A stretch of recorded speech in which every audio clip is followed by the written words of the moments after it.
오늘은 음,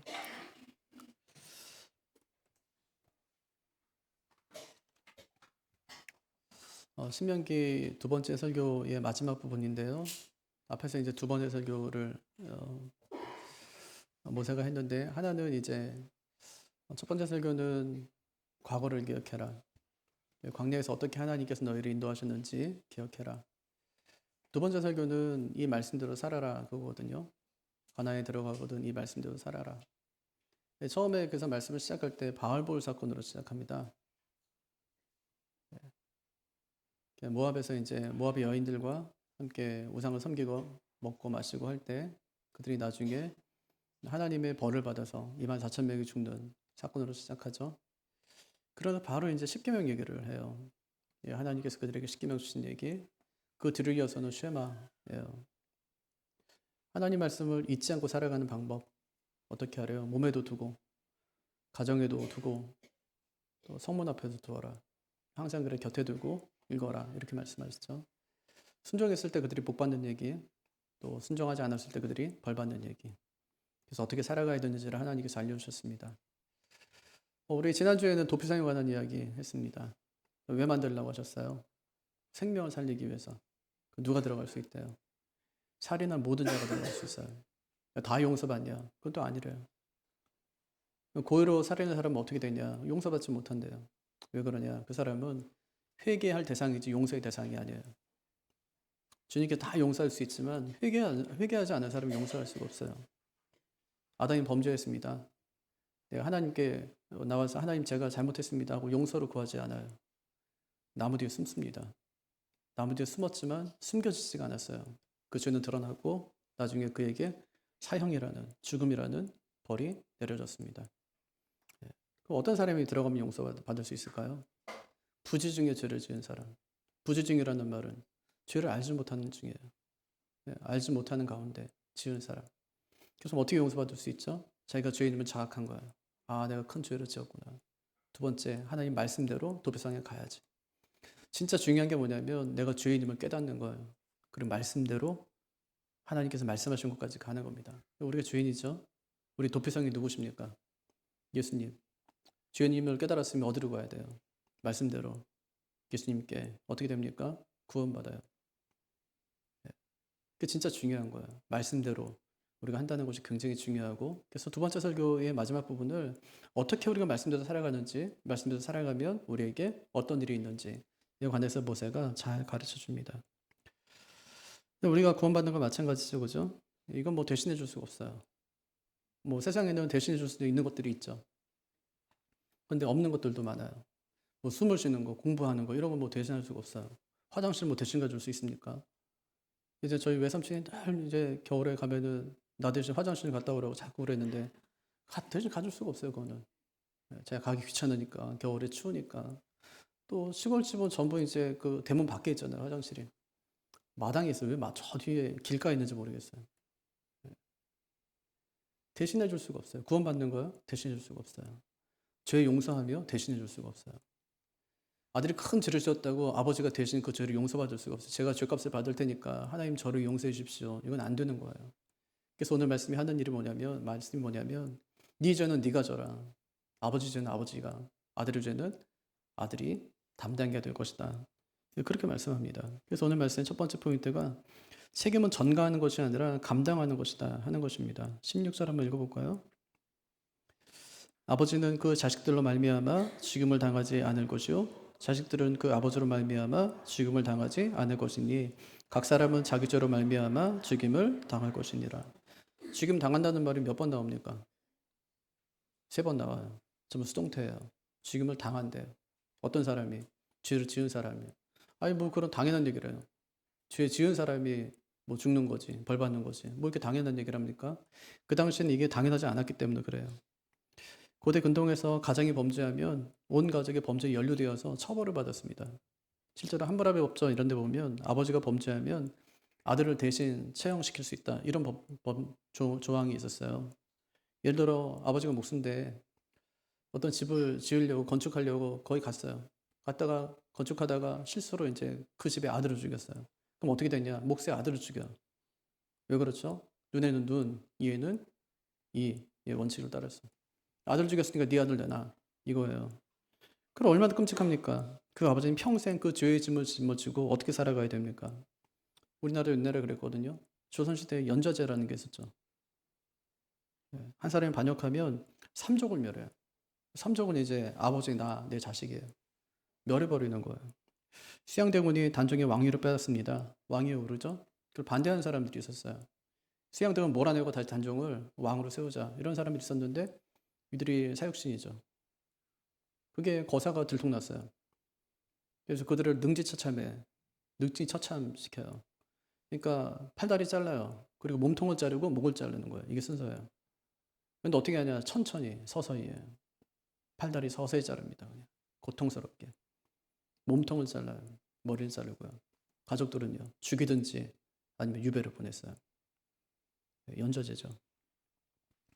이것이 하나님 모르던 사람들의 죄를 처리하는 방식이었습니다. 근데 하나님께서 그 방법을 바꾸겠다는 거예요.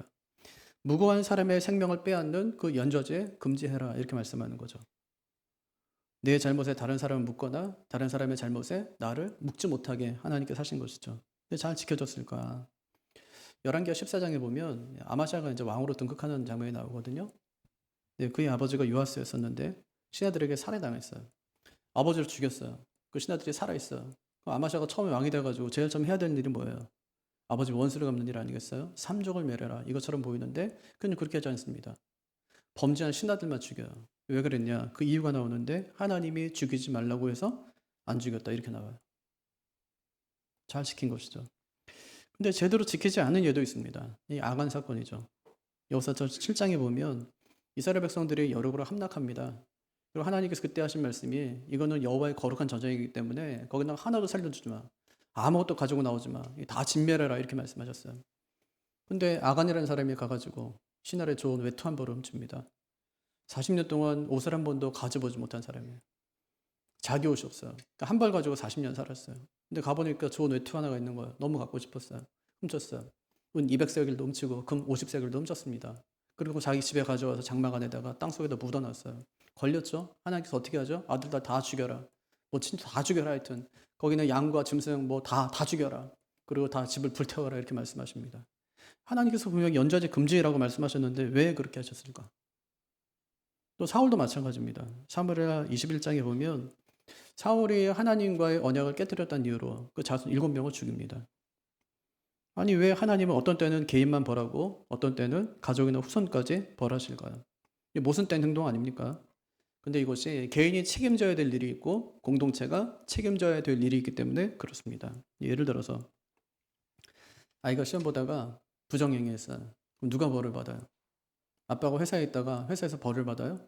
아니요. 아이가 받는 거예요. 그거는. 자기 잘못이니까. 근데 만약에 대통령이 부정부패를 저질렀어요. 권력을 남용하고 돈을 빼돌리고 거짓 외교를 했어요. 그럼 나라가 신뢰를 잃겠죠? 그럼 외국 자본은 빠져나가고 경제는 무너지고 물가는 상승할 겁니다. 법적으로 보면 그냥 대통령 하나가 그냥 혼자서 부정부패를 저지른 겁니다. 그런데 결과적으로는 나라 전체가 그 결과를 함께 감당하는 것입니다. 이것이 하나님께서 어느 때에는 개인에게 책임을 묻고 어느 때에는 공동체에게 책임을 묻는 이유입니다. 근데 우리 주변에는 공동체에 책임을 묻는 그런 일들보다 개인에게 책임을 묻는 일들이 훨씬 더 많아요. 그럴 때 어떤 개인이 잘못했을 때 그때 우리는 어떻게 해야 될까요? 두 가지인데 하나는 상대방이 나에게 잘못한 경우 어떻게 해야 돼요? 그의 잘못을 가정이나 배경으로 확대하지 말라. 내가 그럴 줄 알았어. 그거 진짜 출신이 그렇잖아. 고향이 그렇잖아. 무슨 배경이 그렇잖아. 뭐 학교가 그렇잖아. 이러면서요. 그거 따지지 말라고요. 하나님은 연좌제 금지하십니다. 또 내가 잘못한 경우 내 잘못을 남의 탓으로 돌리지 말라는 말이에요. 아담이 선악과 먹은 다음에 하나님이 주신 여자가 내게 주므로 먹었나이다. 이렇게 대답해요. 너 왜 먹었어? 이랬더니 하나님이 내게 주신 그 여자가 먹으라고 해서 내가 먹었습니다. 그러니까 어디까지 책임을 돌리냐면 그 여자가 아니에요. 하나님. 하나님이 안 줬으면 안 먹었을 텐데 하나님이 줘서 내가 먹었습니다. 이건 하나님 책임이죠. 이렇게 얘기해요. 근데 하나님께서는 그 변명을 받아주질 않습니다. 잘못한 게 드러났으면 변명하지 말아야 돼요. 잘못에 대한 책임을 내가 져야 됩니다. 그래서 책임은 전가하는 게 아니라 감당하는 것이다.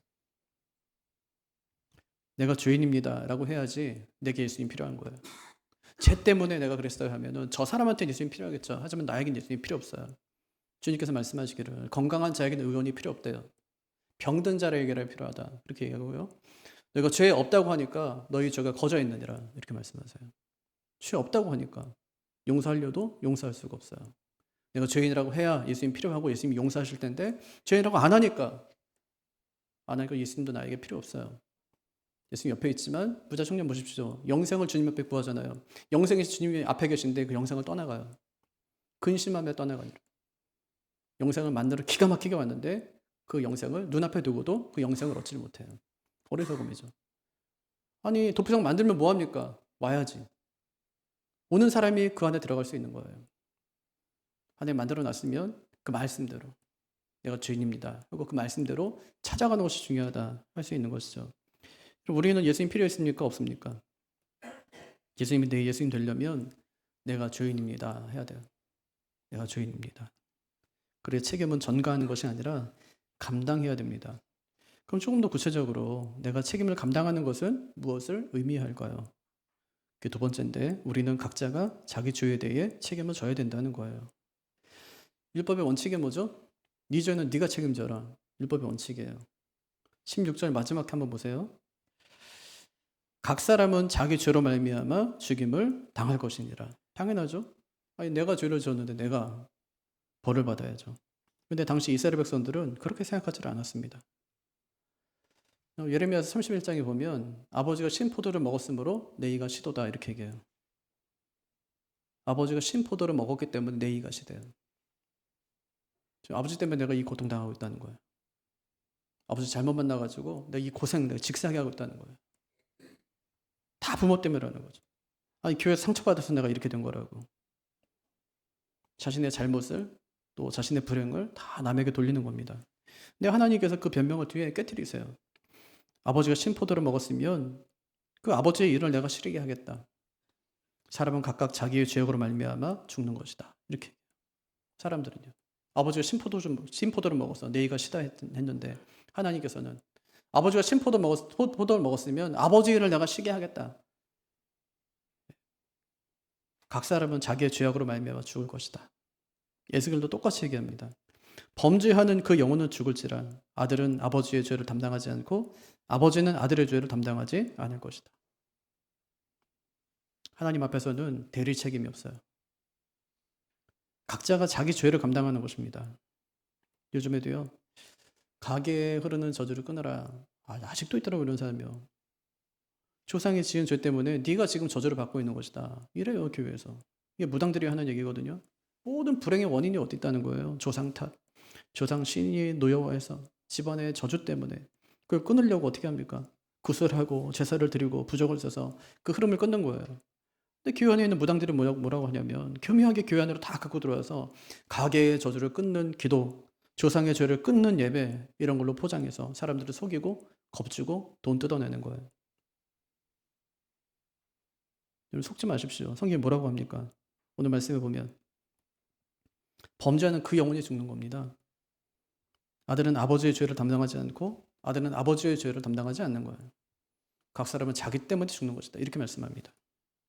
성경에 있지도 않는 말에 현혹되지 마십시오. 이게요. 전형적인 보이스피싱이에요. 진짜요. 교회 안에서 하는. 시간 뺏기고 돈 뺏기고 나중에 영혼 다 털리고.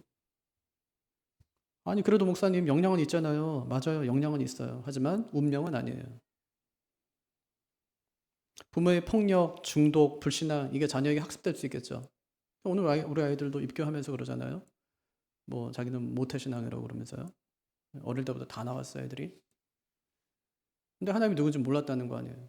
공부하다 좀 알았습니다. 이제 하나님 더 만나기 원합니다 하죠. 학습된 거죠 그게. 뭐 가난도 마찬가지죠. 가난이 대물림 될 수도 있고요. 상처가 대물림 될 수도 있어요. 하지만 그 영향이 운명은 아니라고요. 영향받았다고 뭐 다 그렇게 사나요? 어렵게 사는 가정이 있죠. 어렵게 살아서 진짜 찢어지게 가난한 집에서 태어나가지고 살았어요. 두 가지더라고 제가 보니까. 하나는 거의 묶이든지 아니면 완전히 초월하든지. 돈에 묶여요. 어떤 사람은 너무 가난하게 살았기 때문에 지금 풍성하게 자기는 뭐 지금 잘 사는데도 돈에 늘 묶여 있는 거예요. 없어질까 봐 이 돈이 없어질까 봐 힘들게 살까 봐 묶이는 거예요. 어떤 사람은 초월해버려요. 아니, 없어도 사는구나. 하나님이 살게 하시면 사는구나. 초월하는 거죠. 형벌이 전가되는 것이 아니라 습관이 반복되는 것입니다. 여러분, 아버지 때문에 망친 인생으로 끝을 볼 거예요, 그냥? 내 집안이 여태까지 불행했으니까 그 불행에 내가 진짜 다 그냥 함몰돼갖고 나도 인생을 거기서 그냥 끝낼 거예요? 내 잘못 하나도 없는데 이게 뭐 다 조상 탓이고 부모 탓이고 그런가요? 아니요, 하나님은 내 과거를 보시지 않으세요. 나를 보시지. 내 부모를 보는 게 아니에요. 나를 보시지. 그럼 나를 보면 나는 어떤 사람인데요? 괜찮아요, 부모보다? 좀 나은 사람입니까, 내가? 천만의 말씀이에요. 성경은 우리 자신에 대해서 이렇게 규정합니다. 로마서 3장 23절. 모든 사람의 죄를 범하였음에 하나님의 영광에 이르지 못하더니. 모든 사람, 우리도 다 포함돼요. 죄인이래요, 그냥. 6장 23절, 죄의 삭은 사망이요. 죽을 수밖에 없는 존재라고 이야기합니다. 이것이 율법의 결론이에요. 넌 죄인이다. 너는 너의 죄 때문에 죽어야 된다. 아버지 탓 아닙니다. 환경 탓 아니에요. 교회 탓 아니에요. 내가 죄인인 탓이죠. 그래서 나는 죽습니다. 내가 죄인이기에 내가 죄에 대한 책임을 지는 것입니다. 그런데 여기서 참 놀라운 반전이 일어나죠. 하나님께서 인간 법정에서 금지하신 그 대리 처벌 원칙을 스스로 하나님께서 어기세요. 오늘 말씀이 분명히 얘기합니다. 부모는 자녀의 죄를 대신 담당하지 않는다. 하지만 하나님은 우리의 죄를 예수님께 담당시키십니다. 이사야서 53장 5절과 6절. 그가 찔림은 우리의 허물 때문이요 그가 상함은 우리의 죄악 때문이라.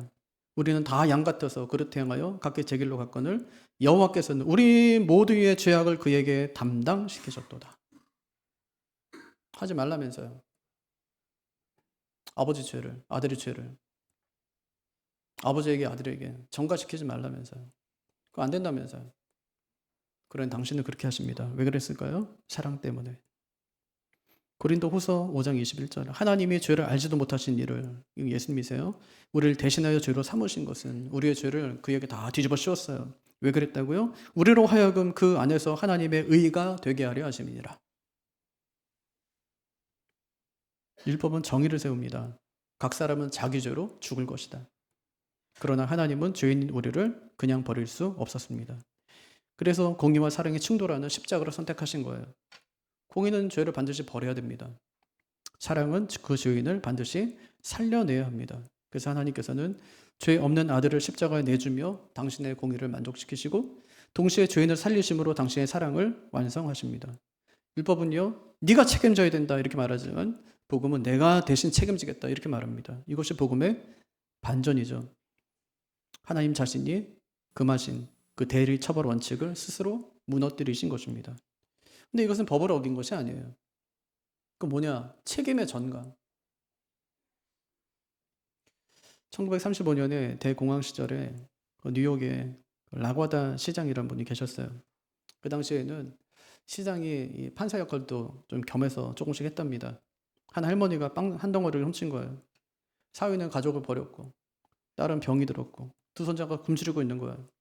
근데 조금 훔쳤어요. 근데 빵집 주인이 이 동네가 얼마나 나쁜지 아십니까? 다른 사람들에게 본보기를 보여야 됩니다. 이러면서 고소를 취하지 않았습니다.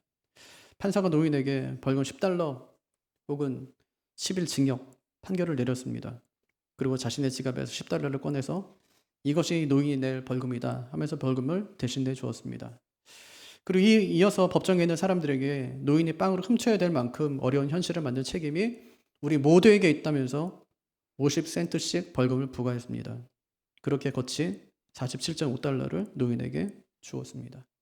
이것이 십자가예요. 정의가 바로 세워졌죠? 벌금이 지불되었습니다. 법이 무너진 것이 아니에요.